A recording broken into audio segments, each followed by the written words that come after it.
Bienvenidos a todos. Hoy traigo conmigo a Lorena Di Blasi. Me voy a extender un poco en la presentación de Lorena porque vamos a hablar un tema muy importante y actual como son los pinchitos.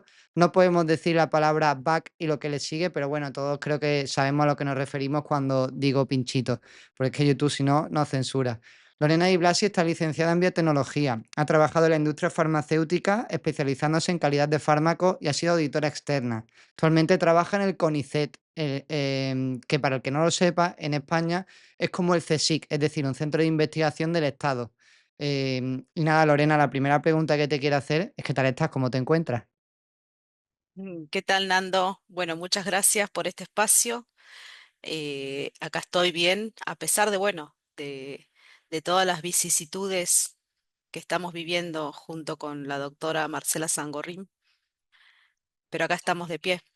Claro, no hay que olvidar que este trabajo de investigación que está llevando a cabo tan importante para la humanidad, porque sois heroína, lo estáis haciendo Marcela Sangorrin y tú, también con el apoyo, me imagino, de Monteverde, del doctor Monteverde y demás personas que los pueden mencionar, por supuesto, para darle su crédito y vamos a empezar a hablar del tema, ¿no? Porque habéis hecho 4 estudios, los grandes son 4 estudios, sobre los viales y lo que contienen estos viales, estos pinchitos. Cuéntame, Lorena, ¿cómo habéis hecho estos estudios y qué resultados habéis obtenido? Bueno, Nando, como bien decís, ya llevamos 4 estudios con 4 equipos diferentes.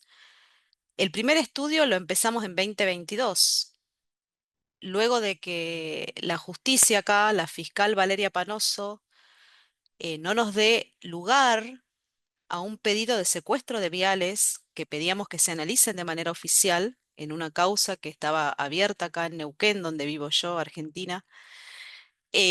Como eso no se efectivizó con la doctora Marcela Sangorrim, que trabaja también en CONICET como yo, empezamos a realizar un estudio por microscopía óptica acoplada a fluorescencia.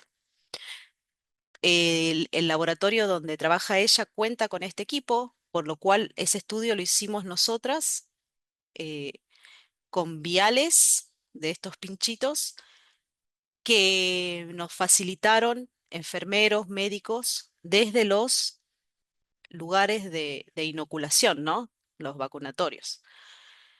Bien, esto siempre lo veníamos haciendo, obviamente, fuera de nuestro horario laboral, invirtiendo un montón de tiempo, porque vos sabés que la microscopía te lleva tiempo.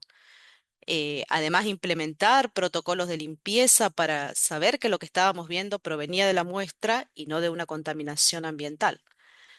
Bien, justo contamos, nos prestaron el patrón de óxido de grafe, ¿me entienden? Creo que también esas dos palabras se censuran.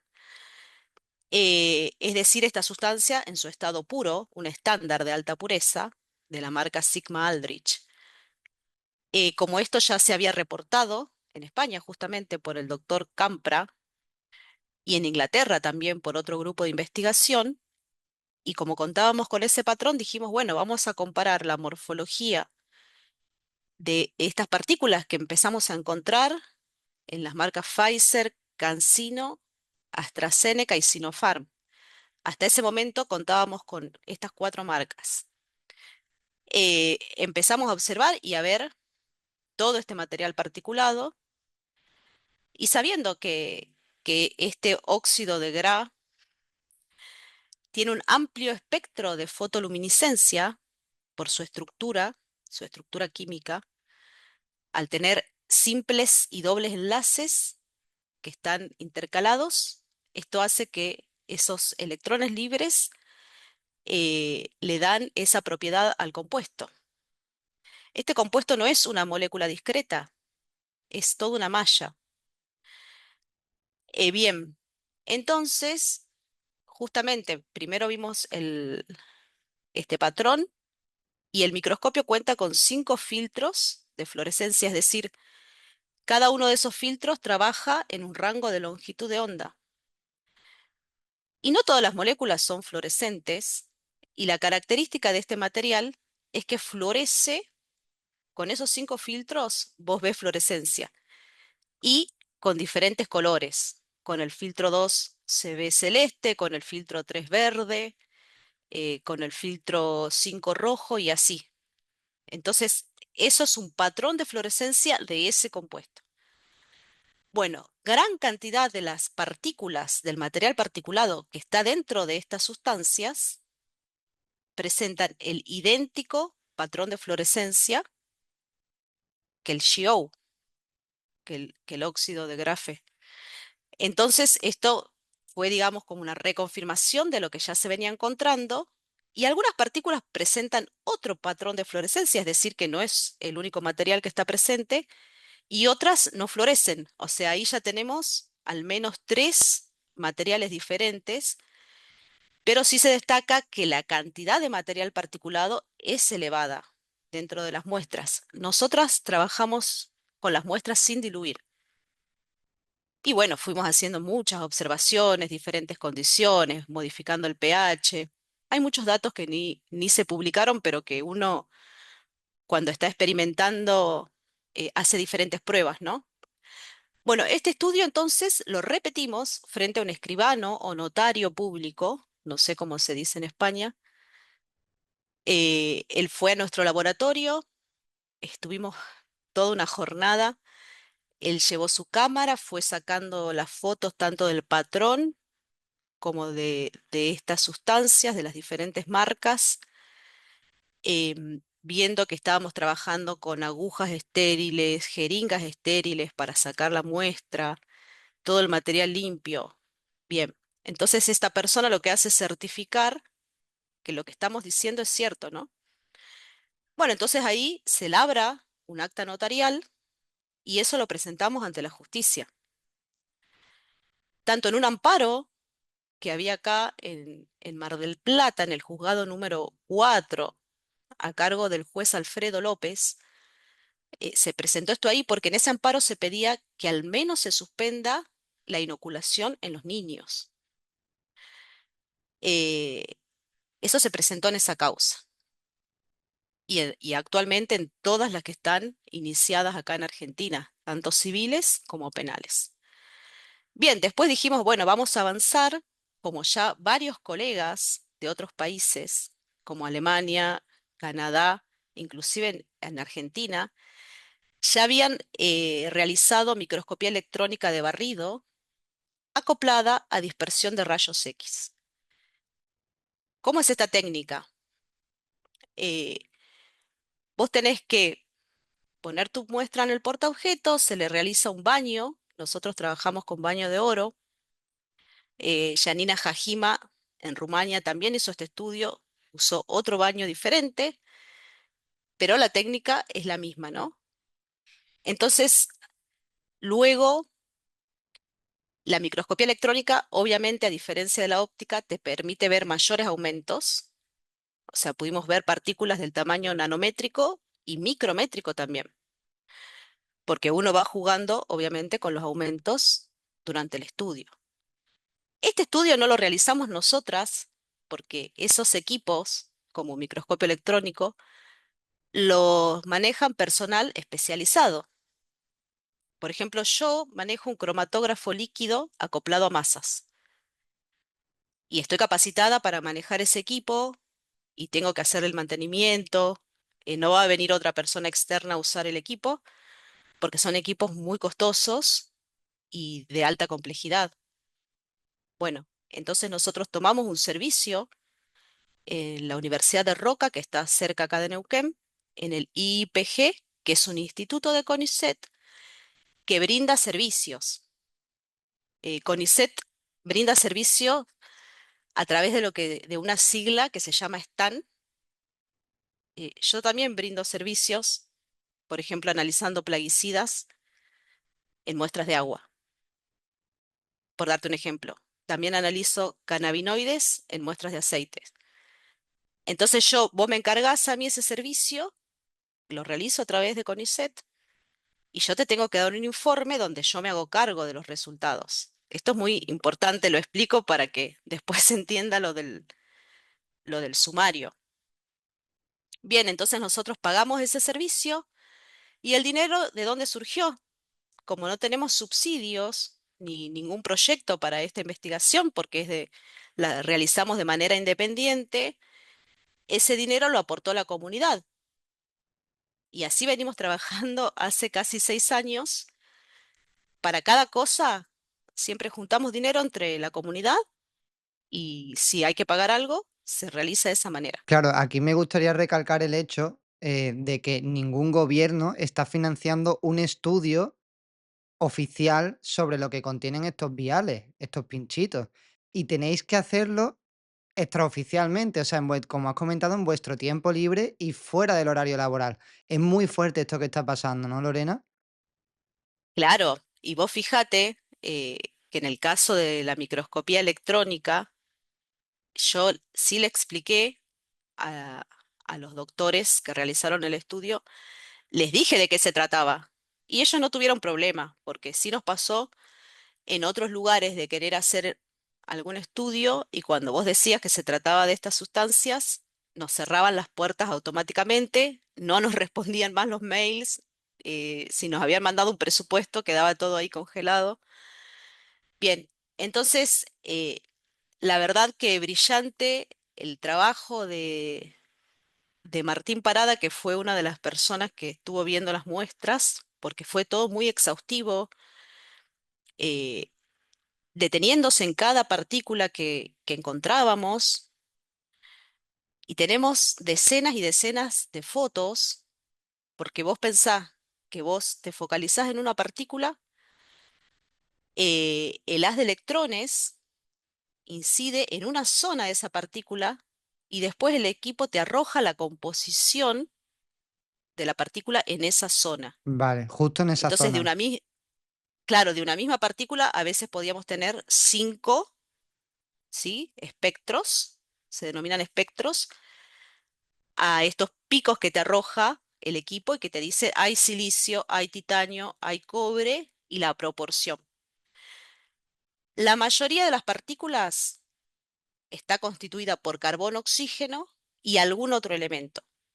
Cobre, cesio, calcio, mucho calcio. El calcio no es parte de ninguno de los componentes de ninguna de las marcas y el calcio está en todas.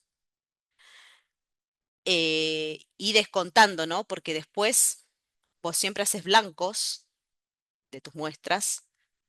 Ahora voy a contar del otro estudio que es el crítico. Entonces, si tu muestra contiene tanto de calcio, bueno, vos haces un blanco. Si el blanco contiene lo mismo, se descuenta ese valor para tener el valor real de la muestra. No sé si me explico, Sí, sí, se por ahí entiende. es muy técnico. Bueno, entonces este estudio, también nosotros siempre fuimos presentando esos informes, subiéndolos a estas páginas científicas que son de libre divulgación, como academia.edu, ResearchGate, y entonces ahí siempre fuimos subiendo todo y a la vez presentándolo ante la justicia, ante la autoridad sanitaria, ante el Ministerio de Salud. Y bien dijiste, ningún gobierno está financiando, ningún gobierno a la fecha realizó ningún control de calidad sobre estas sustancias, a pesar de que se vieron muertes desde las fases de ensayo clínico 2-3. Acá en Argentina hubo muertos. Acá se experimentó con la Pfizer en el hospital militar.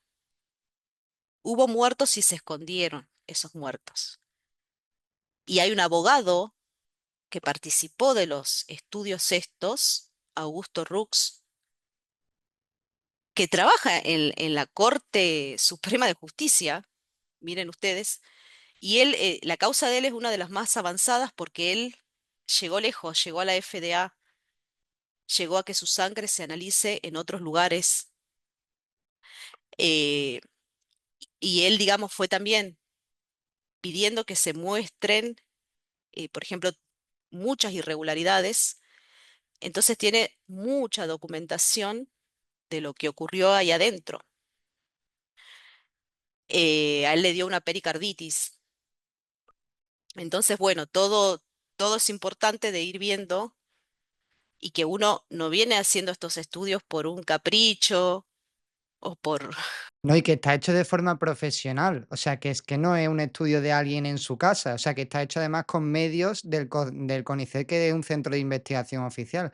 Es decir, que la Exactamente. validez es óptima, o sea, es buena, no es una amateur. Claro, y en la microscopía electrónica, que se ven partículas de morfología muy extraña, por un lado, muchas de ellas, y muchas se ven, también trabajamos ahí con el patrón de óxido de grafé puro, que es un material que se pliega mucho, que es un material muy elástico, te cuesta mucho romperlo, nos costó mucho disgregarlo para poder ponerlo sobre el vidrio o sobre los STAP, que son unos soportes de aluminio.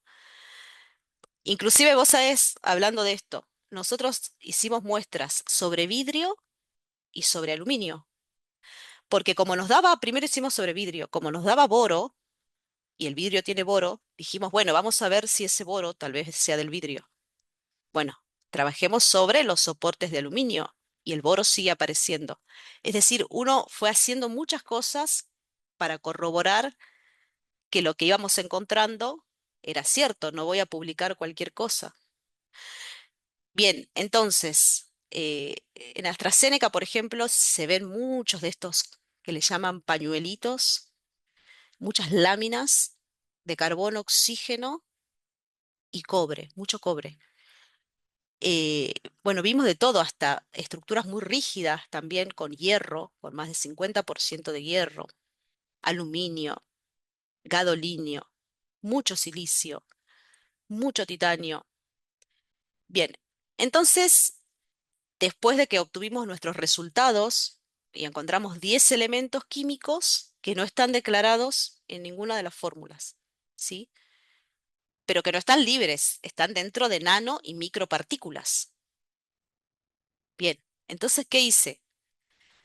Agarré todos los estudios del mundo, agarré todos los espectros, es decir, si de una partícula se habían hecho 4 espectros, tomé todo, analicé uno por uno lo que hizo Daniel Lagasse, Janina Jajima, el grupo de Alemania, el grupo de España, el otro grupo de acá de Argentina. Es decir, agarré cada espectro, armé una tabla gigante con las marcas, cruzando los datos y diciendo, a ver, titanio, ¿dónde está? Está acá, acá, acá, acá, acá. Fue mucho trabajo hacer eso, pero era para poder unir todos los datos del mundo hasta esa fecha, que era 2023 ya. em, y dijimos, bueno, en total, hasta ahí eran 23, perdón, 24 elementos químicos no declarados. Había algunos que, por ejemplo, tulio y paladio lo había encontrado Nagase en Canadá. Eh, y el tema de estas partículas que tienen carbono y oxígeno es que el haz de electrones no las quema, no las quema. O sea, no se trata de un azúcar, de otra cosa que pueda tener carbono, oxígeno. Entonces, ahí ya estamos entendiendo que está formada evidentemente por enlaces eh, que son fuertes para que se entienda para el público en general. Esto también es importante, este dato.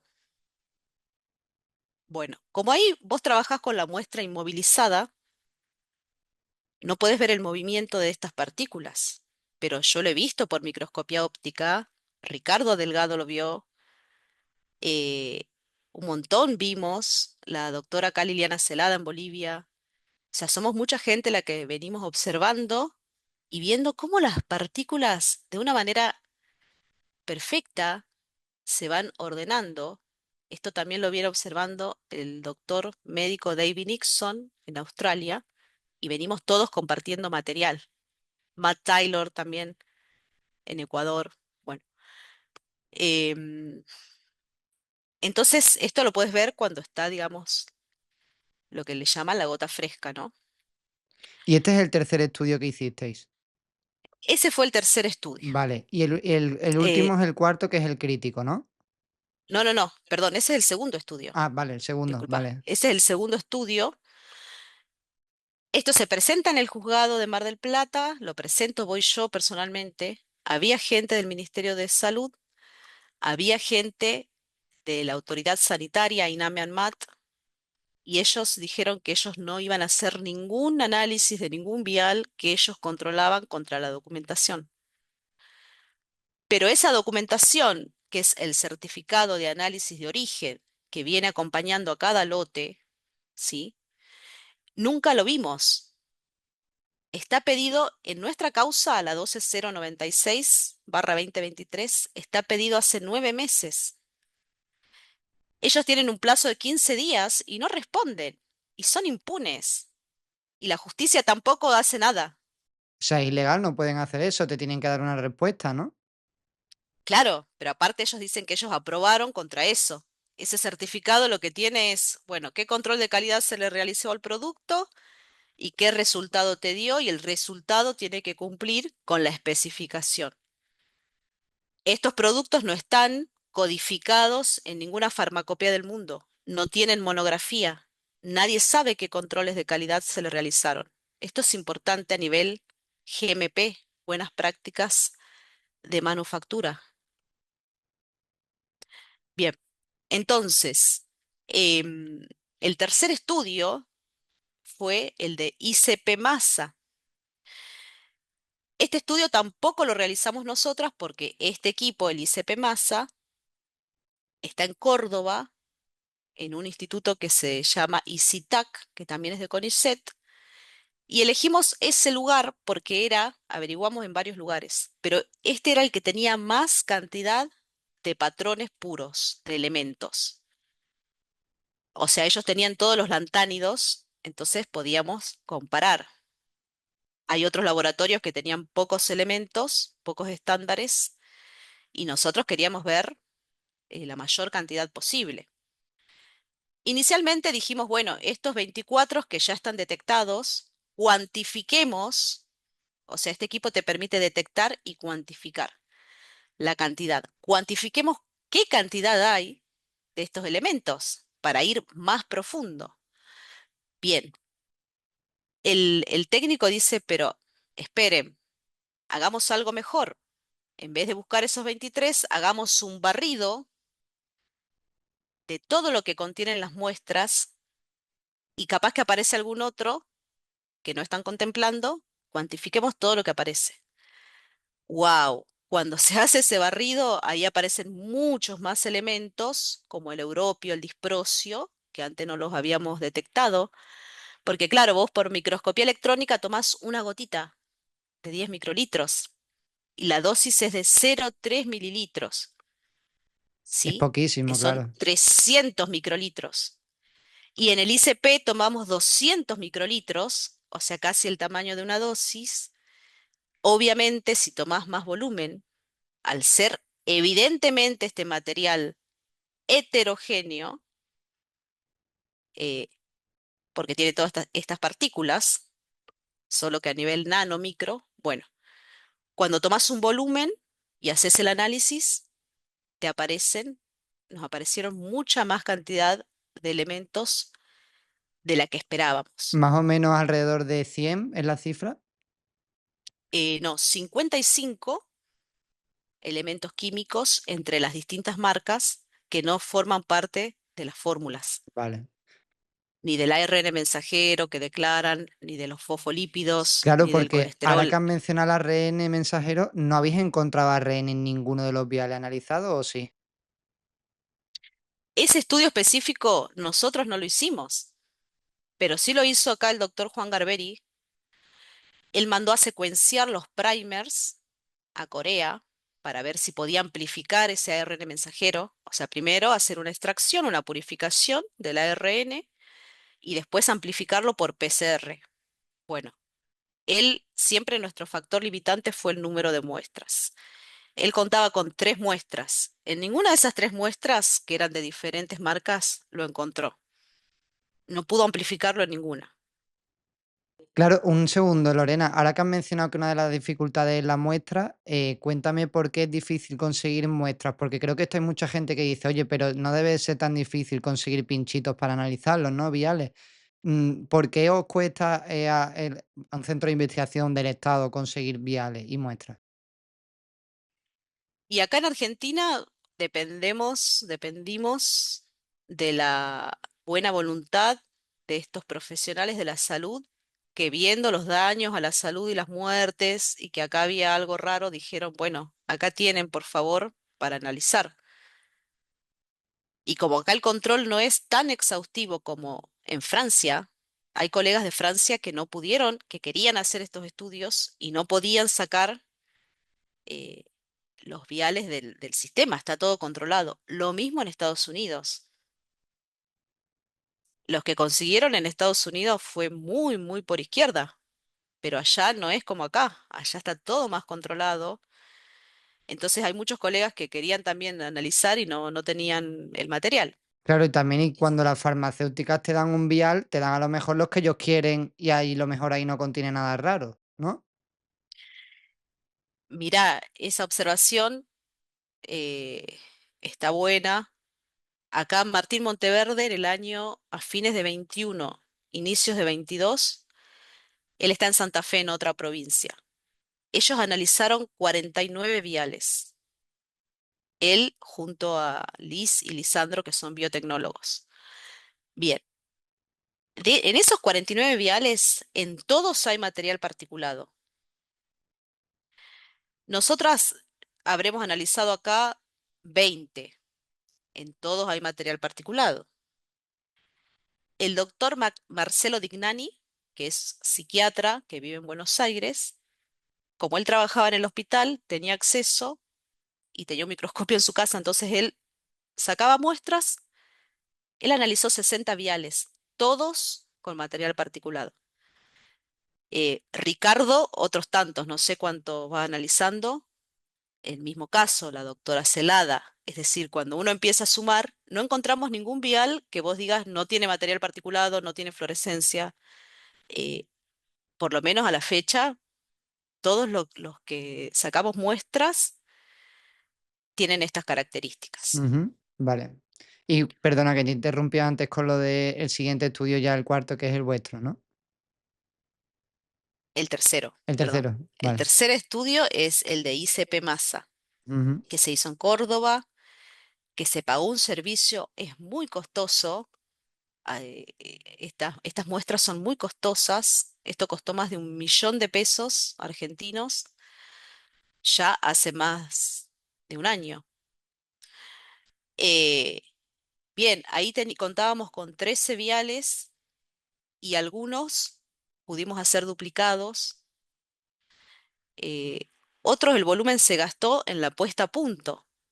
Todas estas cosas por ahí nadie las sabe. Cuando vos vas a poner a punto la dilución, uy, ¿cuánto tomo? 100, 400. Bueno, en esa puesta a punto también se gastó volumen. Por eso algunos no tenían duplicado. Em, entonces, bueno, surge, o sea, nos entrega los resultados y nosotros ahí empezamos a analizar los datos.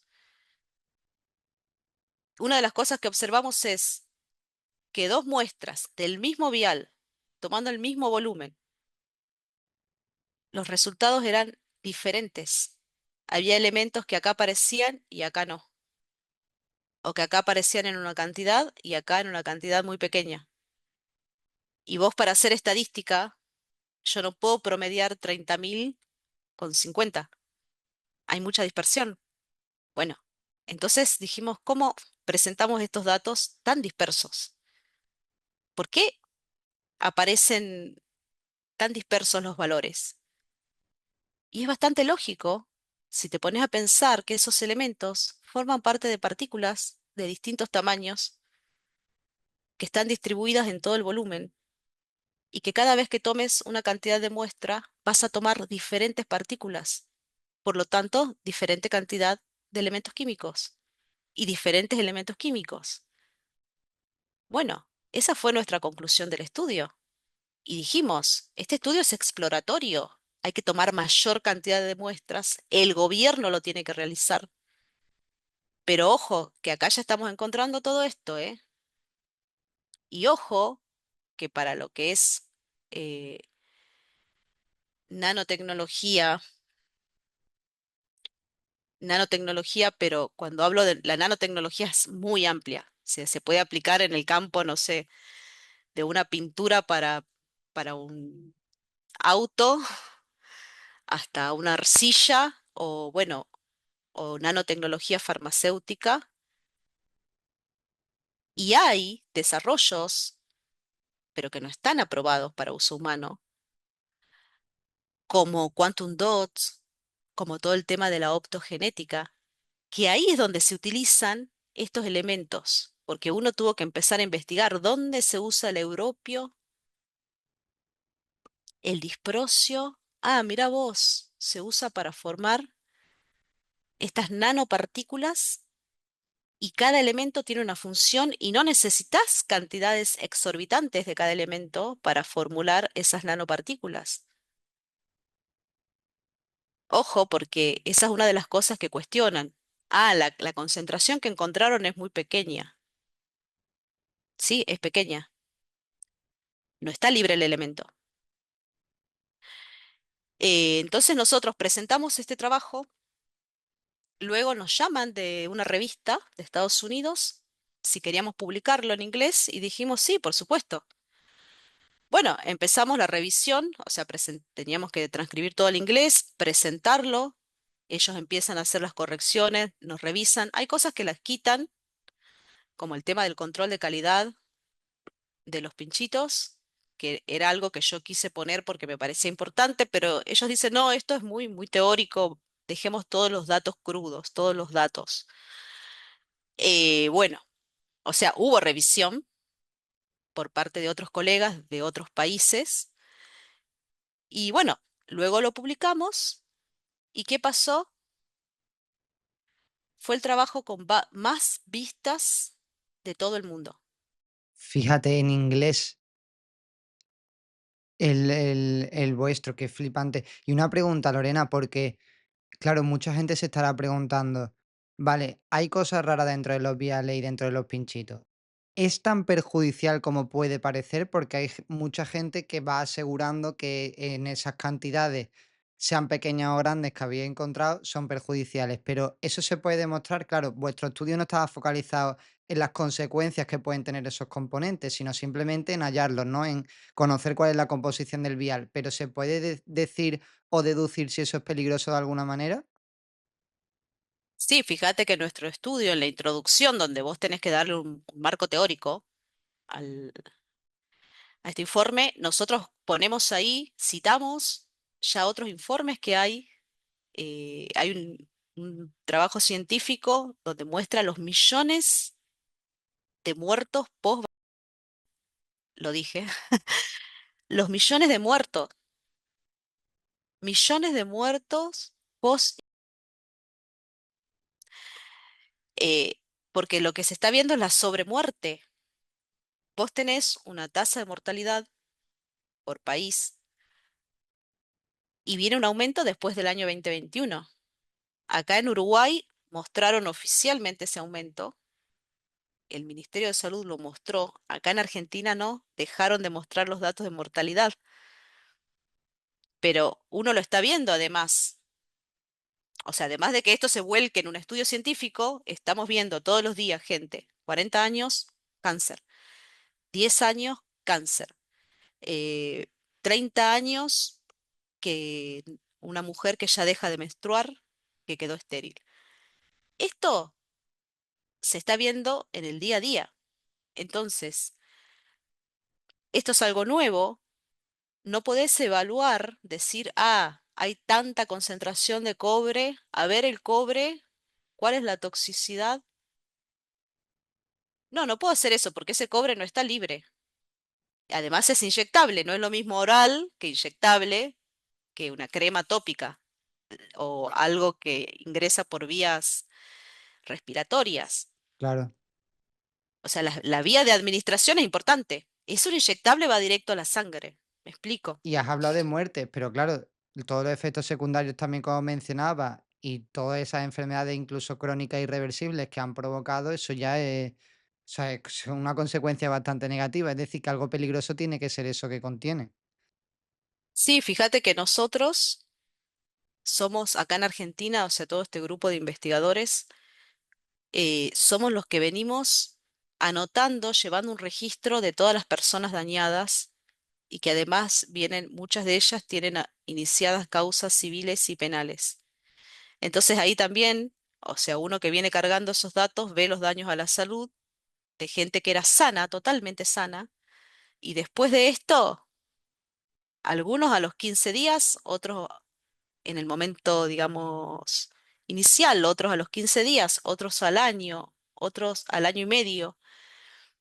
Entonces, también todo eso es muy variable y hay personas que recibieron 4 marcas diferentes. Y frente al argumento que se suele decir de, vale, es peligroso para algunas personas, pero ¿en qué porcentaje, no? Porque hay quien te diría, oye, pues el beneficio ha sido mayor la consecuencia negativa, porque hay muchas personas que se han salvado. Respecto a esto, ¿qué dirías? ¿Qué responderías? No veo dónde están las personas que se salvaron, veo un aumento en el índice de todas las enfermedades y veo un aumento en el índice de mortalidad, de abortos espontáneos también. Habrá personas que tuvieron la suerte de no enfermarse a la fecha. Eh, ¿Qué pasa con esto? Vos, si querés evaluar la toxicidad de estas sustancias, tenés que evaluar la toxicidad de esas nano y micropartículas. Eso sería lo correcto. Primero empezar haciéndolo in vitro, enfrentándolo contra células.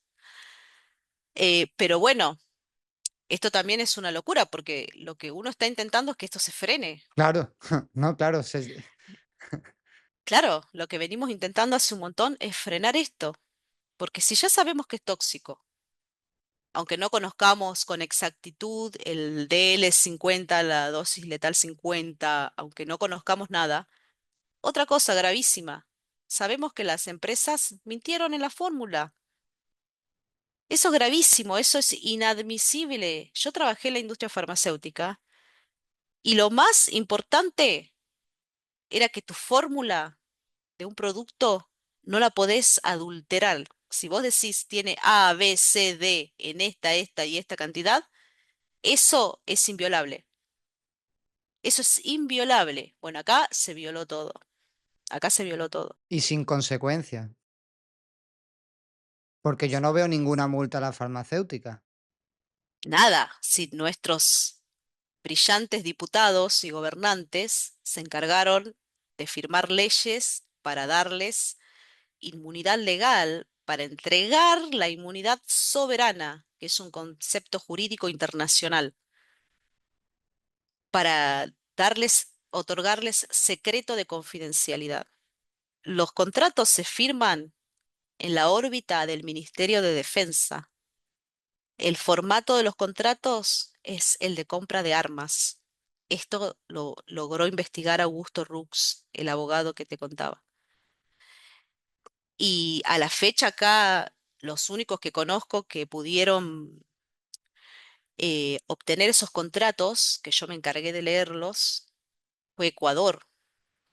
Algunos contratos, como 300 páginas eran, pero en esos contratos no creas que está la fórmula, ¿eh? No está ahí la fórmula. Esos contratos son más bien de la parte económica y de la responsabilidad legal, porque ellos ahí dicen, al menos en el de Ecuador, que ellos no se hacen cargo de ningún daño a la salud ni muerte. Lo dice explícitamente, ¿eh? Que si su producto causa un daño a la salud o muerte, ellos no se hacen cargo, que eso queda a cargo del gobierno, del Estado en realidad, de cada país. Eso es gravísimo, eso es entregar a la población donde ya te están diciendo de antemano, te están advirtiendo esto. ¿Y lo que buscan es solamente un beneficio económico? Y para mí no, para mí esto fue un gran experimento y no era que era experimental con lo que ellos declararon, no, es un experimento con algo que no declararon, que evidentemente también pasó por algún desarrollo de tecnología militar, porque uno, ¿por qué piensa esto uno? Y por todo lo que uno viene investigando. Eh, Sí, perdona, que es, todos estos perdón, Nando, todos estos materiales, estas nanopartículas y cuestiones, no están aprobadas para uso humano. Y sin embargo se ha utilizado para uso humano, claro. Claro, de manera encubierta. Mm. Y perdona, que es que estábamos hablando antes de que la revista científica estadounidense fue la más vista, vuestro artículo en esa revista. Mm. Sigamos por ahí cronológicamente con luego la aparición del cuarto estudio, cuéntame. Sí, perdón que me, me voy por las ramas. Este es el tercer estudio, el ICP Massa. Tercer estudio, entonces, se publica en este journal, es el trabajo más visto a nivel mundial. Nosotros, ¿qué hacemos? Lo presentamos por trámite a distancia, un trámite acá que te permite el gobierno denunciar alguna irregularidad. Bueno, presentamos al Ministerio de Salud, al INAME ANMAT, al Ministerio de Justicia, a Prensa de la Nación y a CONICET. Y acá empieza lo del sumario. Nosotras, hace un año, septiembre de 2024, presentamos este estudio a CONICET pidiendo ayuda y pedíamos la suspensión de esto y que se conozca. O sea, yo no puedo encontrar todo esto y quedarme con la información, porque soy igual de cómplice. O sea, yo tengo que gritarlo a los cuatro vientos para que la población se entere, para cuidar a la población, a la sociedad, como es mi deber ético como investigadora. Entonces, ellos, en vez de decir, bueno, vamos a ver qué está pasando, esto es grave, por alguna cuestión que desconocemos, esto llega al doctor Guillermo Durán, matemático, decano de la Facultad de Ciencias Exactas de la Universidad de Buenos Aires. Y esta persona es la que durante el 2020 traba las curvas de contagio, ¿sí? Esto es importante. Esta persona le encarga a dos químicos, a Roberto Echenique y a Alejandro Lesiñana, que son también de la Universidad de Buenos Aires, que analicen nuestro trabajo y que hagan una devolución. Bueno, estas dos personas, que también tienen conflictos de intereses porque son los que estaban promocionando los test PCR, los test de diagnóstico que hablaban de que había que diagnosticar a los asintomáticos, eso es una locura a nivel científico. Claro, bueno, estas personas participaron de todo eso. Por eso digo que acá hay conflictos de intereses. Bueno, ¿qué hicieron? Agarraron nuestro trabajo, se fijaron solo en los valores de sodio y potasio, que son elementos declarados que también los analizamos, y dijeron, no, el fabricante declaró tal concentración de sodio, ellos encontraron tal otra, esto es falso. ¿Por qué? Porque el fabricante lo dice. Esa es una de sus observaciones. Dos, no, pero si estos valores están mal, todos los valores están mal. Todo es falso entonces. Bien. Después, eh, la toxicidad. Pero no compararon con la tabla de agua potable de la OMS. ¿Cómo vas a comparar los valores? A ver, yo también me río y me reía igual que vos cuando leía eso. De agua potable con una especialidad medicinal, un producto biológico inyectable. Que alguien me lo explique porque todavía no lo entiendo. Sos químico. O sea, o tal vez ya lo hacen para burlarse, porque nadie en su sano juicio va a comparar algo, un agua potable con un inyectable. Esto lo que demuestra es que hay ineptos también en las universidades, que en las universidades se cree que aquí es el culmen de la inteligencia y lo académico es lo mejor y siempre lo más, y al final te das cuenta de que hay mucha gente en la universidad que no sabe ni de lo que habla. Claro, este señor Alejandro Leciñana no tiene ninguna publicación además. O sea, no es que yo te diga, bueno, es una eminencia, súper experto en el tema. Bueno, pero sucedió esto. ¿Y esto lo habéis denunciado? Esto ellos, este señor Guillermo Durán le pide a los dos químicos. Los dos químicos estas hacen un informe diciendo que nosotros habíamos trabajado mal, que los valores eran dispersos, que seguro las muestras se habían contaminado. O sea, todo era nuestra culpa, pero es que no lo hicimos nosotras. Lo hizo el ICITAC en Córdoba, además. Entonces, si el ICITAC se le contaminan las muestras, si los valores que arrojan son falsos, primero devuélveme todo el dinero que te pagué y segundo, a toda la gente que le prestas el servicio. Y anda a auditarlos a ellos a ver, a revisar por qué entregan resultados falsos. Ojo, y acá me pongo muy firme, porque ¿cómo es entonces? Bueno, todo eso es parte del sumario. Ellos fueron recopilando cosas, pero Durán dice en la carta que le manda al presidente de CONICET, que es Daniel Salamone, le dice, bueno, el CONICET debería repetir esto, debería arbitrar, literalmente, los medios necesarios para que se repitan los análisis con un mayor número de muestras. Ahí fue coherente Menos Guillermo mal. Durán. Claro, pero el CONICET no hizo nada. En vez de hacer eso que estaba pidiendo el matemático, no, en vez de hacer eso, se reunieron entre todos, el Comité de Ética, de Legales, Presidencia, se reunieron a espaldas nuestras, sin convocarnos, sin preguntarnos, y decidieron que el trabajo era fraudulento, que CONICET tenía que tener respuestas para darle a las instituciones que vengan a preguntar, que obviamente una puede ser la justicia, ¿no? Donde está presentado el trabajo como prueba.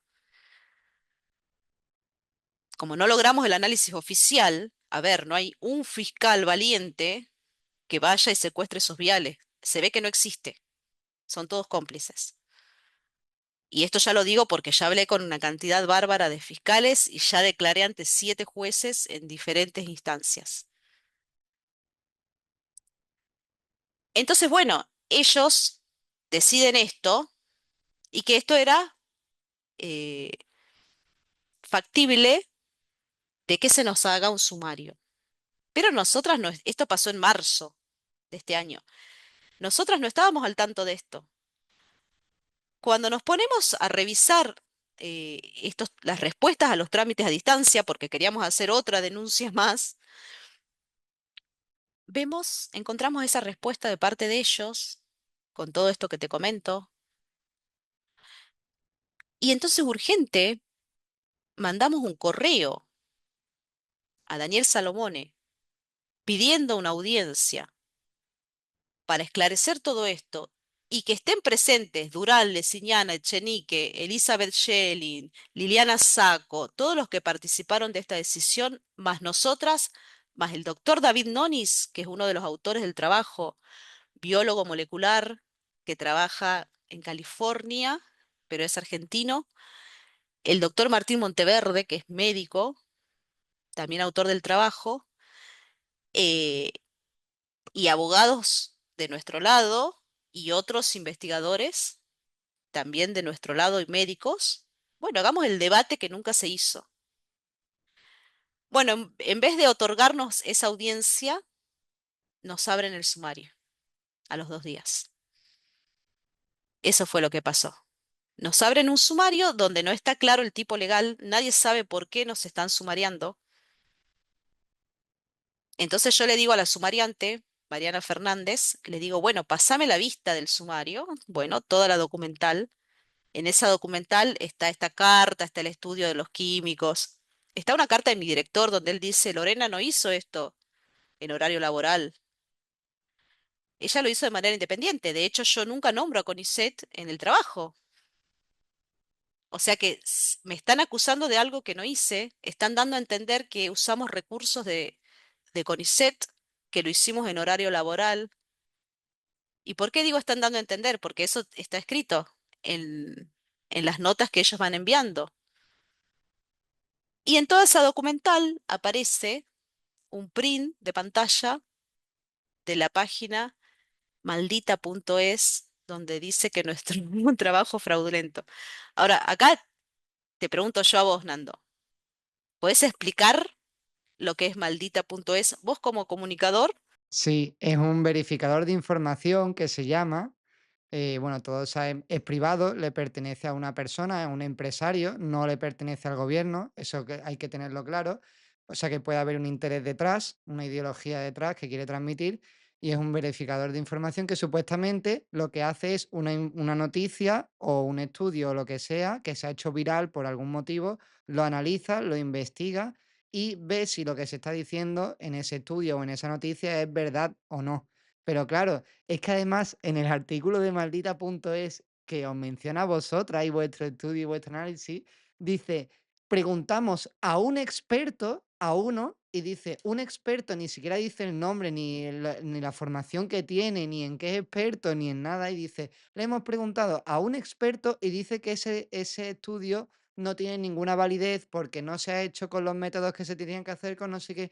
Y es que es para partirte de risa el artículo, vamos, lo voy a dejar en la descripción del vídeo para el que Claro, lo quiera leer, porque es que parece una comedia, o sea, parece un chiste que te está contando alguien. Es para echarse a reír. Lo claro, estaba leyendo y yo estaba diciendo, pero ¿y a esto se dedica encima un verificador de información? Que ya no es un medio de comunicación que, bueno, ya se sabe cómo son, que son del sistema y que están vendidos y que la ética y la moral ha desaparecido. Pero un verificador de información que te diga esto es que estaba flipando. claro. Pero aparte sabemos a quién pertenecen, a quiénes pertenecen esas páginas, quiénes ponen el dinero, investiguen. Y claro, en otra causa también nos habían citado el abogado del que nosotros denunciamos y está imputado, Gastón Morán. El abogado también cita la página Chequeados. Entonces, Chequeados, Maldita, República.p, todas estas páginas fueron sí y solo sí hechas para desmentir, para decir que la verdad es mentira, así para ser simples. Entonces, está bien que alguien no lo vea esto, no lo entienda, pero gente supuestamente formada que está a cargo del centro más grande de investigación de Argentina, me venga a chequear esa página, ya está, te pierdo el respeto en todo. Así te lo digo, te pierdo el respeto en todo, dejas de tener cualquier credibilidad y me parece aberrante. O sea que en lugar de dar argumentos científicos, me digas que una noticia de un verificador de información es lo que te dice si ese estudio está bien hecho o no, es que es Claro, brutal, vamos. O sea, ¿en qué científicos estamos confiando entonces? ¿En unos que se basan en las noticias que te dicen los medios de comunicación en lugar de los hechos? Es que es de locos, exacto. O es que están todos dentro del mismo, trabajando para el mismo director de circo también, totalmente. porque lo vengo viendo en las fiscalías, o sea, vengo viendo estas actitudes, gente que quería investigar y que de pronto se dan vuelta y ya no te contestan, no quieren investigar. Bueno, este fue el tercer estudio, el estudio más visto del mundo, entonces esto se ve que les movió un poco el piso, se empezó a hablar de esto de optogenética, de nanotecnología farmacéutica no declarada.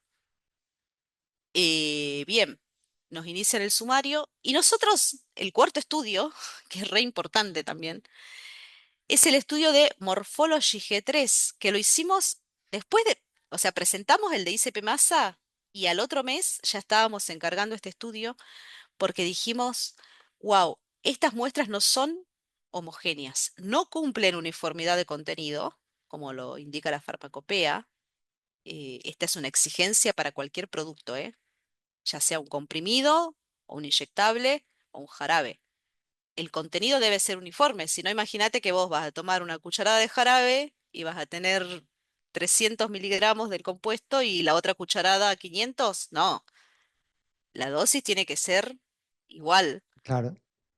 y el contenido, los excipientes, tiene que estar todo perfectamente mezclado, homogéneo, para que lo que vos consumas eh, sea siempre lo mismo, la misma dosis. Esto es algo básico. Bueno, entonces dijimos, bueno, vamos a ver exhaustivamente cuántas partículas hay en un mililitro de estas sustancias.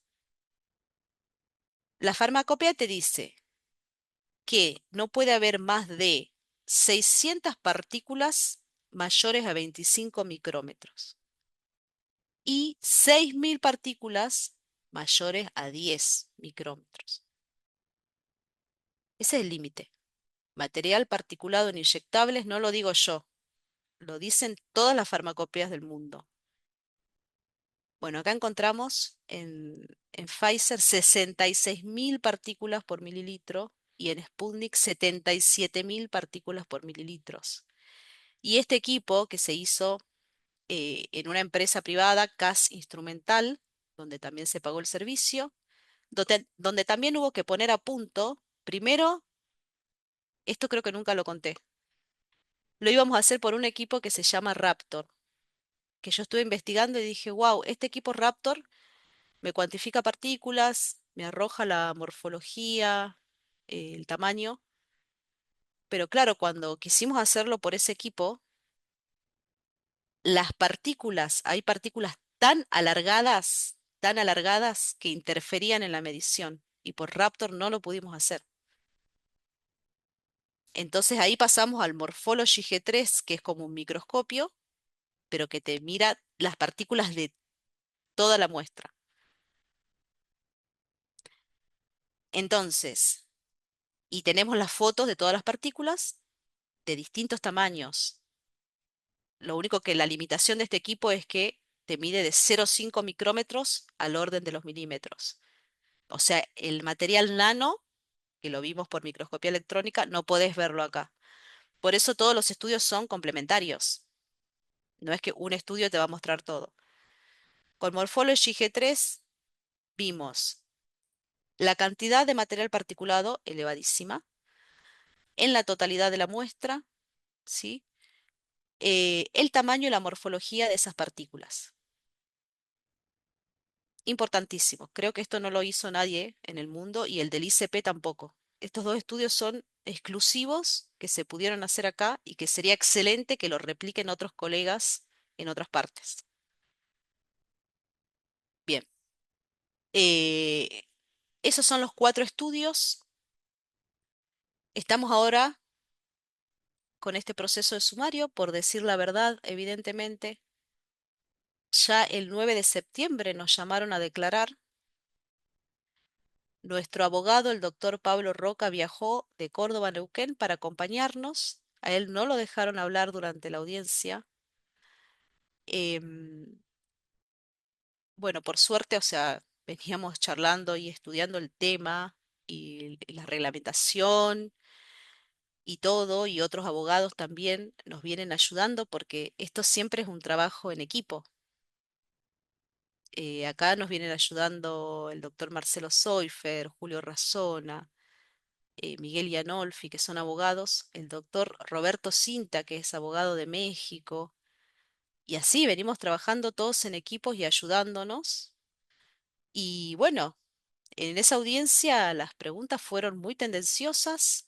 Dentro de la pregunta ya estaba la respuesta y siempre apuntaba a culpabilizarnos de algo.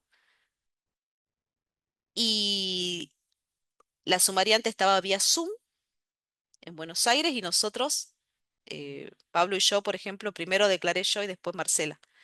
Estábamos en Neuquén, a través de una pantalla, ella iba anotando todo lo que decíamos, y en un momento yo le dije, todavía no me estás diciendo por qué nos han abierto un sumario, cuál es el tipo legal de ese sumario. Y además estás violando flagrantemente la Constitución Nacional de la Nación Argentina. Bueno, así de impunes son.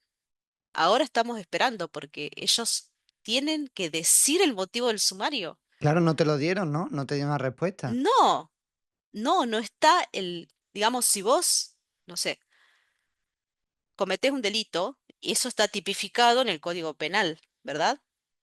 Y yo te puedo acusar porque vos violaste un artículo del Código Penal. Bueno, acá es lo mismo, me tenés que decir qué es lo que yo violé, qué artículo violé de tu reglamento o de lo que sea, o del código este de ética. Decime qué es lo que hice mal, por lo cual me estás abriendo un sumario en mi trabajo, afectando además mi salud emocional y mental. Porque, o sea, yo ahora tengo que ir a trabajar con toda esa angustia de que mi mismo empleador me abre un sumario, no es nada agradable, te digo, ¿eh? Claro que no lo es. Nada. Hay que estar muy fuertes y además uno continúa ayudando a un montón de gente afectada. O sea, es como que también vos decís, estoy viendo esta realidad y por otro lado tengo esta gente queriendo tapar toda la realidad. Es que por eso eres una heroína. De hecho, vamos, se te ve cansadísima porque es que todo el luchar contra esto es como luchar contra un gigante, pero ya no un gigante, sino 100 gigantes.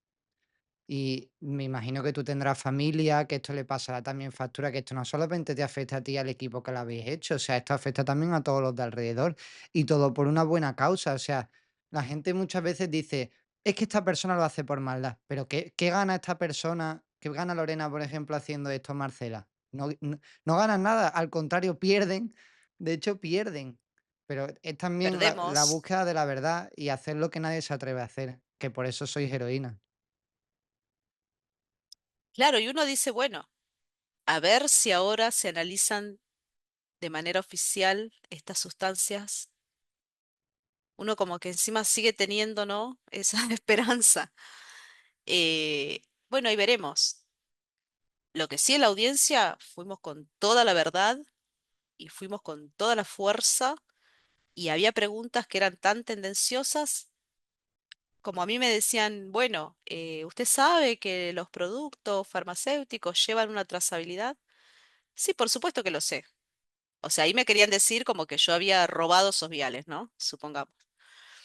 Sí, por supuesto que lo sé, porque trabajé en la implementación del sistema de trazabilidad de Argentina en el año 2012. Yo sé lo que es la trazabilidad.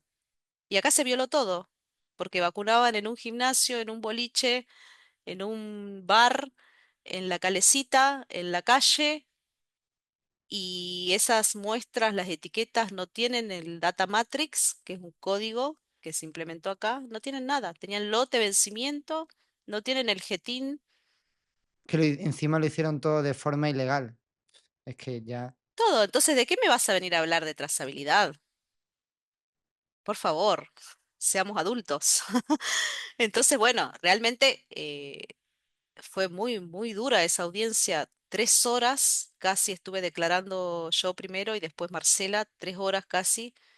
Marcela salió muy angustiada porque ella, bueno, tiene muchos más años que yo en la investigación, en docencia, ya digamos está en el final de su carrera como científica y ella dice, ¿cómo puede ser tanta hipocresía, tanta hipocresía? Salió diciendo eso, tanta hipocresía y sentir que toda tu vida estuviste, digamos, realizando investigación y esto que sería como lo más importante que vinimos a hacer como investigadoras, que tengas del otro lado a alguien queriendo tapar todo porque seguramente le pusieron un montón de dinero y no queriendo ayudar a los niños, a tantas personas que de manera inocente se fueron a inocular, coaccionadas, porque ahora te dicen no era obligatorio. No, no era obligatorio, pero a la fecha hay lugares que si no tenés inyectado esto, no podés estudiar. no era obligatorio, pero amenazaron, aislaron a la gente. Prácticamente los no pinchados éramos como si tuviéramos la peste, íbamos a matar a la gente. O sea, que prácticamente nos obligaron. Que digan que no obligaron es que es para matarlos, vamos, para Eso dicen los fiscales. Ah, pero sí no era obligatoria.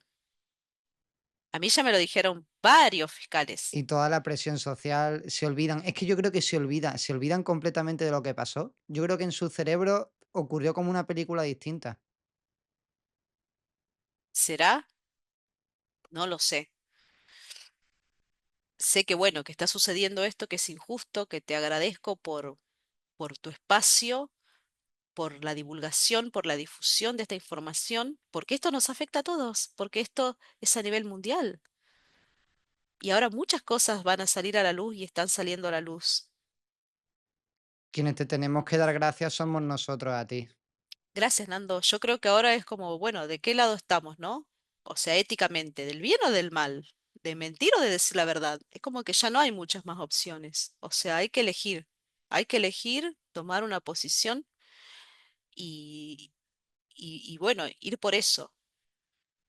Eso es lo que buscamos los científicos, investigadores independientes del mundo que nos estamos tomando este trabajo de ayudar. No tenemos otros intereses.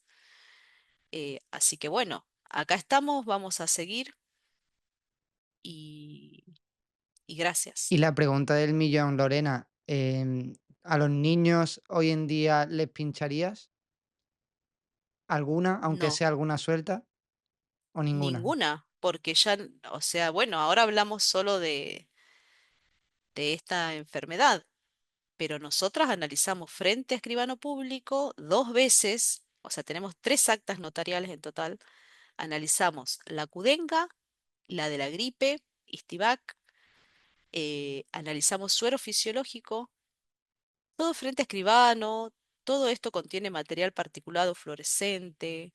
En un congreso llevamos los microscopios de campo oscuro, fue el escribano, con el escribano fuimos a comprar los productos a la farmacia. Está todo grabado, está todo presentado ante la justicia. Lo que acá falta es gente que actúe, gente que tiene el poder, que tiene la responsabilidad, que no está actuando. Y una pregunta, ¿tú pinchaste a tus hijos, por ejemplo? Sí, porque yo, mis hijos ya tienen 11 y 8 años. Yo la verdad que no tenía información ni sospechaba nada de las de calendario, ¿no? Entonces sí, yo cumplí, o sea, los llevaba eh, a que completen este calendario que tiene una cantidad increíble. Pero vos sabés que en el año 18, previo a esta situación, mi hija empezó a tener puntadas en la cabeza. Y yo le hice todos los estudios que te puedas imaginar a nivel neurológico. Y no salía nada, pero yo digo, algo tiene que ser. Imagínate, yo como investigadora no me quedo quieta.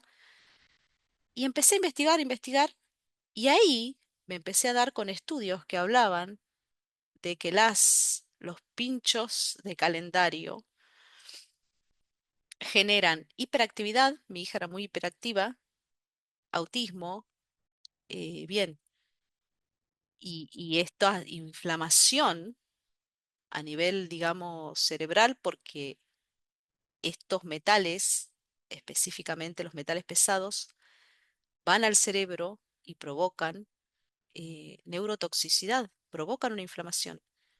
Ahí yo lo relacioné recién ahí y dije, yo no le pongo más nada a mi hija. Mirá que esto fue antes de todo esto. Y le empecé a administrar tierra de diatomeas, que es un quelante oral, a ver si mejoraba su situación. Bueno, mejoró. Lo real es que yo no le hice tampoco una medición de metales en sangre, que encima son estudios carísimos y que no te lo cubre nadie. Bueno, pero bueno, uno va, o sea, yo vine observando esto y también que cada vez mis propias amigas tenían cada vez más hijos con autismo. Que ya está reconocido en Estados Unidos oficialmente que el autismo no se nace con él, se desarrolla y que está provocado principalmente, la causa principal son los pinchitos.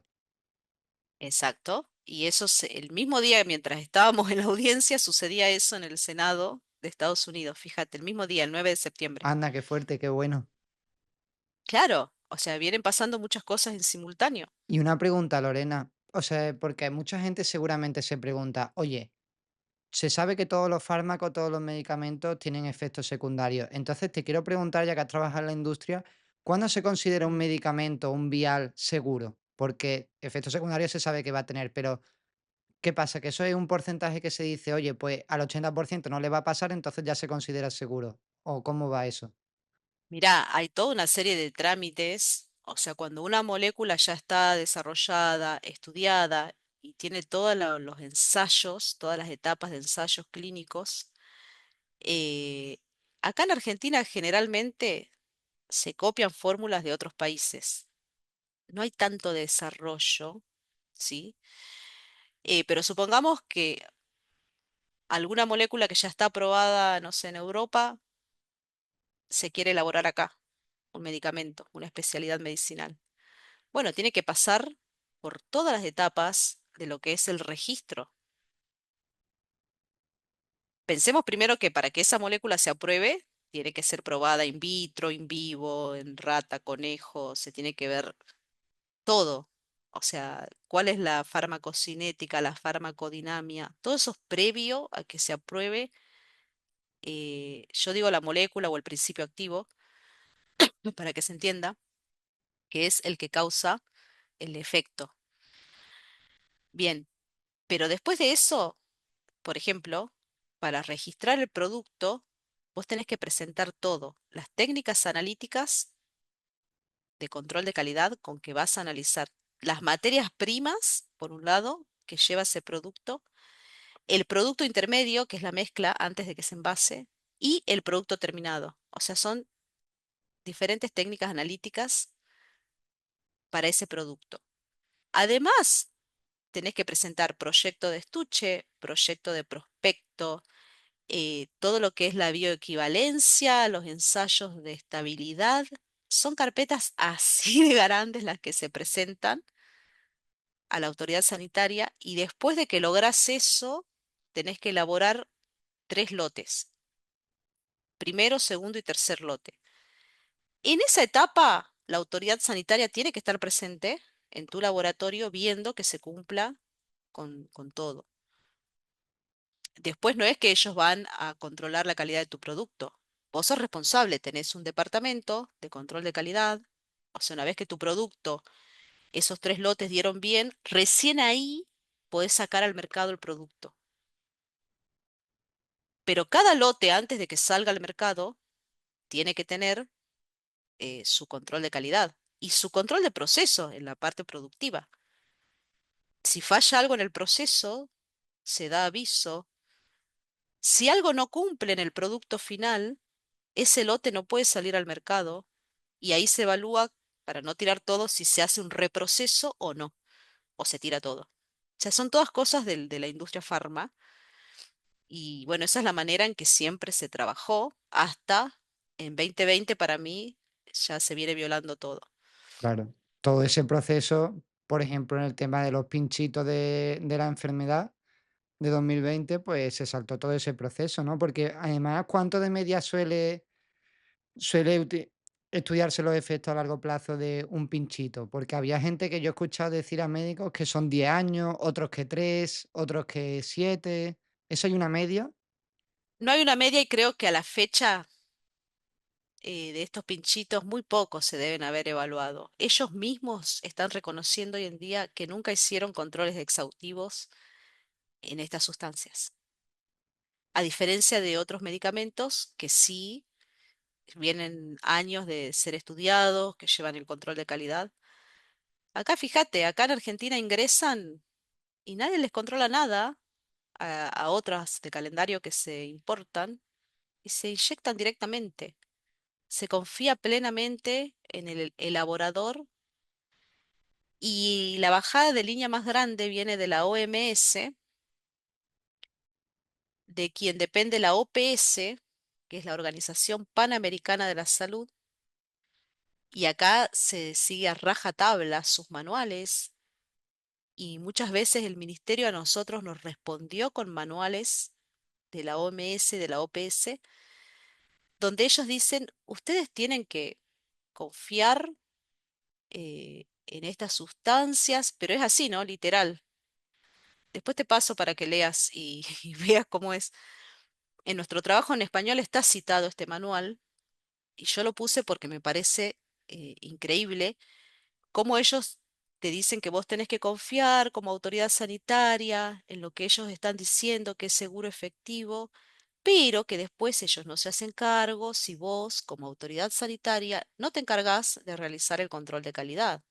Todo es así.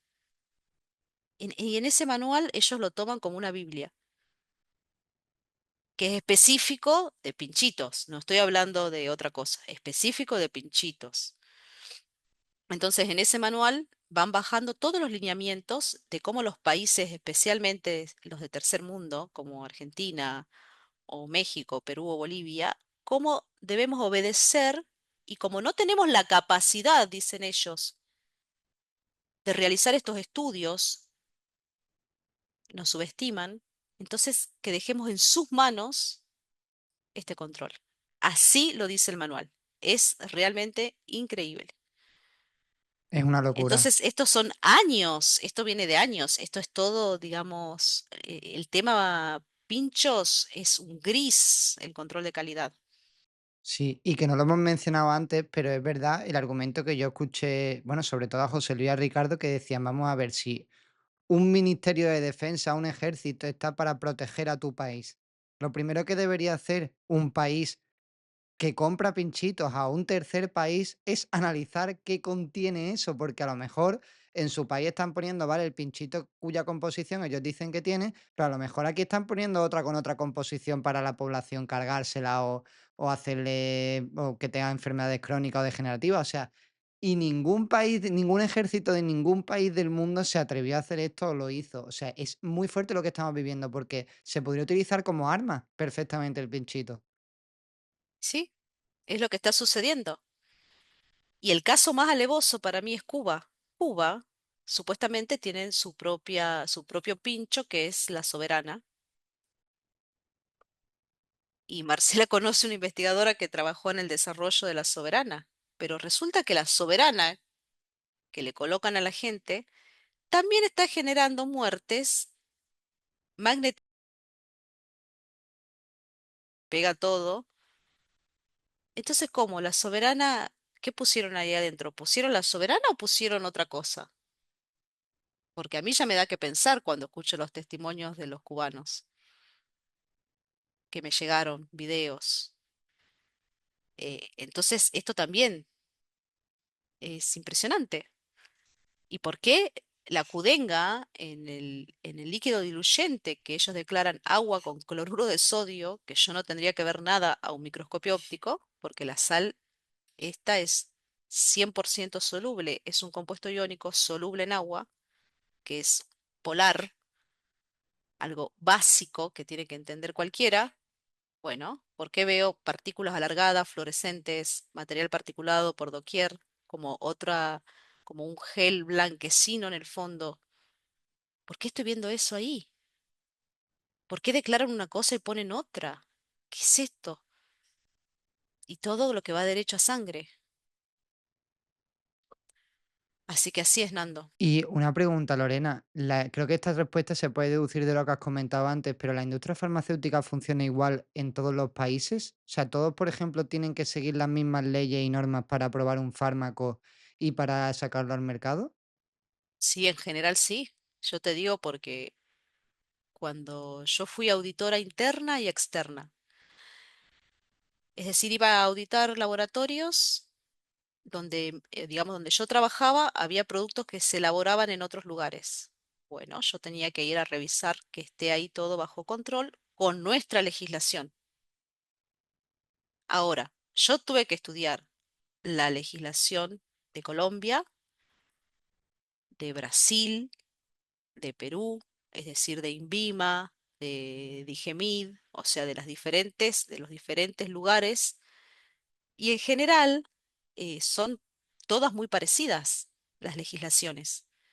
Lo que es BPM, perdón, buenas prácticas de manufactura, o GMP por las siglas en inglés, es lo mismo, o sea, siempre tenés que trabajar eh, siempre tenés que tener validaciones de limpieza, tenés que tener validadas las técnicas, el personal tiene que, no sé, tener ropa blanca, si está dentro de una sala, tales condiciones. O sea, eso en general es lo mismo para todos. Los controles microbiológicos eh, y físico-químicos, casi todo lo que está en la farmacopea europea o en la de Estados Unidos, la USP, eso mismo está en la farmacopea argentina. Es decir, y a veces hay algunos productos o metodologías que solo están, qué sé yo, en la farmacopea japonesa. Pero eso ya hablando de productos, de monografías. Pero lo que es la legislación de las buenas prácticas, que a su vez esto también lo marca, te lo marca una norma ISO, las normas ISO más generales, o sea, de cómo trabajar de manera correcta. Bueno, eso es muy similar para todos, porque yo me tocó leer las guías que exige, no sé, Paraguay y los puntos para hacer una auditoría son iguales eh, que en Argentina. Y esto sí, o sea, es lo mismo. No, no hay mucha diferencia. La última preguntilla, porque entrevisté a Pablo Campra y él me dijo que cuando halló el óxido de Gras, él hizo por Sí, espectroscopía microRAM, si no me equivoco, él lo sí, hizo por esto. Tú me has comentado que lo has sí, hecho sí, por fluorescencia. ¿Tú, sí. tú lo has podido hacer por espectroscopía también microRAM, pero no, pero lo has preferido hacer por fluorescencia o no has No podido? pudimos, hace años que queremos repetir justamente esto. En dos lugares nos cerraron las puertas y ahora, actualmente, desde el 24 de diciembre de 2024, las muestras están en el Instituto Balseiro, que acá es como palabra mayor en lo que es investigación, en Bariloche, y no nos entregan los resultados y no lo van a entregar. Pero ahí ellos lo iban a hacer por micro Raman, habíamos mandado un montón de muestras de calendario de las de esta enfermedad famosa y anestesias dentales que también venimos analizando y haciéndole el recuento de partículas y todo. Bueno, a la fecha no nos entregan los resultados. Ahora ya voy a decir que me las devuelvan, pero sí está pendiente eso. Y sí, siempre destaco algo que dijo Pablo Campra en su trabajo, que muchas partículas él no las pudo identificar por la altísima fluorescencia que tenían. Esa parte nadie la nombra. Y otras las identificó como tal y otras no se pudieron identificar.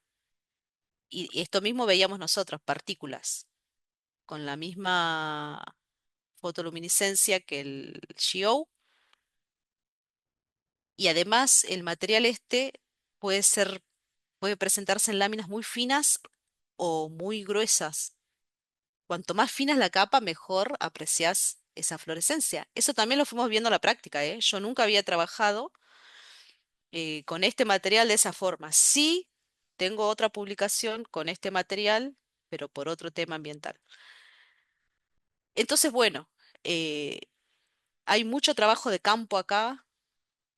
A mí me gusta siempre atar todos los cabos, estudiar todo lo que se viene haciendo en otros lugares. Y bueno, ahí está también mi gran amiga de España, Ruth Spuni, de Barcelona, que ella no tuvo la oportunidad de con sus propias manos realizar análisis, también por estas limitaciones, pero Ruth viene haciendo un trabajo brillante que viene recopilando la información de todo el mundo y es increíble, o sea, lo que viene haciendo Ruth y siempre está con lo último, ¿no? Con lo último que va saliendo. Entonces muchas veces Ruth dice, miren que salió esto, miren que, porque siguen saliendo estudios. No sé, nosotros pudimos ver hasta el uranio con el ICP Massa.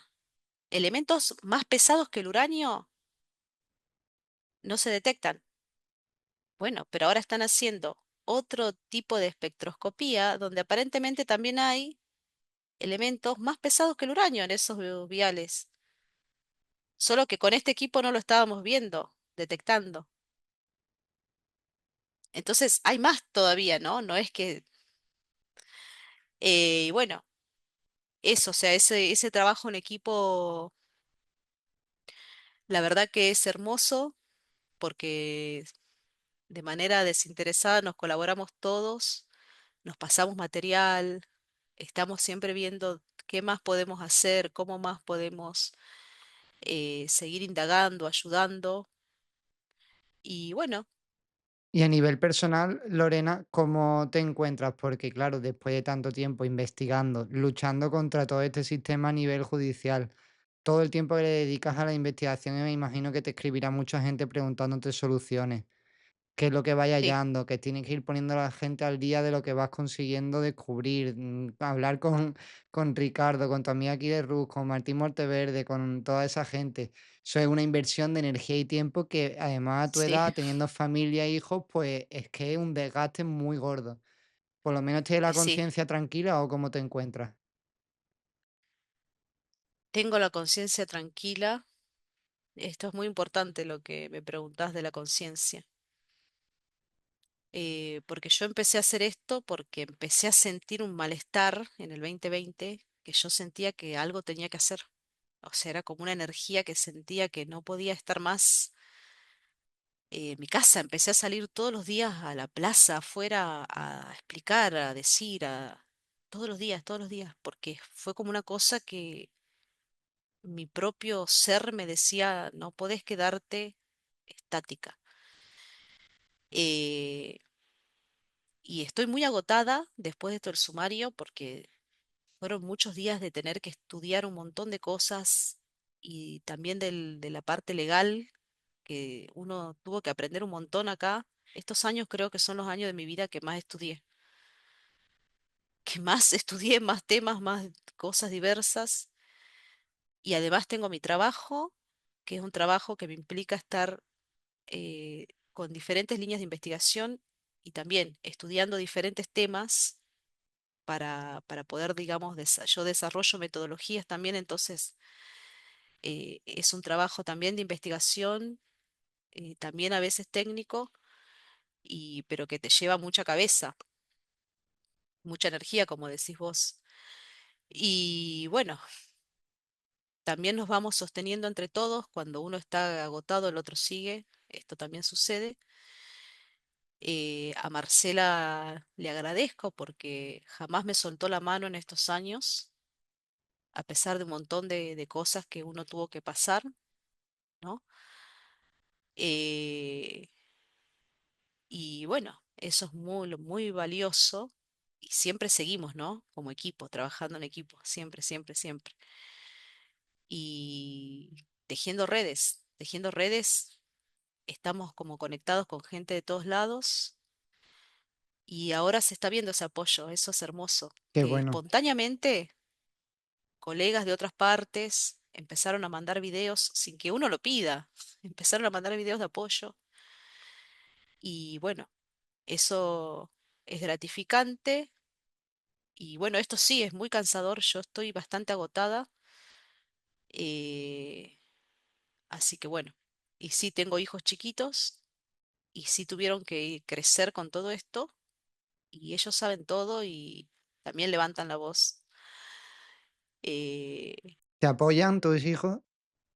sí, por supuesto, ellos fueron a todas las manifestaciones, eh, siempre apoyando y por eso, o sea, ellos en la misma escuela donde van, ellos muchas veces pasa que le preguntan o tocan estos temas porque están dentro de la currícula, decir que los pinchos son buenos y mi hijo de 8 años puso en el cuaderno, no, no son buenos porque matan. Entonces un niño de 8 años lo está pudiendo entender cómo los adultos no van a tomar responsabilidad. Y bueno, son temas que yo los fui abriendo en la escuela de mis hijos. Mi hija ahora le tocaba la del HPV y yo fui y dije que quede labrado en actas que yo no le voy a poner nada, que a mi hija no la tocan. Y acá tienen todos los informes, los estudios, vean lo que van a hacer, porque acá en la escuela es obligatorio, el pinchazo es obligatorio acá. Entonces, bueno, ¿Y tu marido, tu pareja? también, digamos, el papá de mis hijos también acuerda con todo esto, también se vino informando desde el 2020 eh, sobre toda esta temática y por suerte en ese sentido acordamos. Qué bueno. Y pues, Lorena, siempre dejo el último espacio, los últimos minutos para que podáis decir los invitados lo que queráis. Así que te invito a dejar un último mensaje a la audiencia que tú quieras decir o crees que necesiten escuchar. Y lo último para decirte a ti que gracias y enhorabuena por todo tu trabajo y ojalá algún día Dios, la vida, te recompense de alguna manera por todo lo que has hecho. Bueno, gracias, Nando. Eh, bueno, decir que esto uno lo viene haciendo de una manera altruista, totalmente altruista, que es difícil de entender cómo puede ser así, pero es así.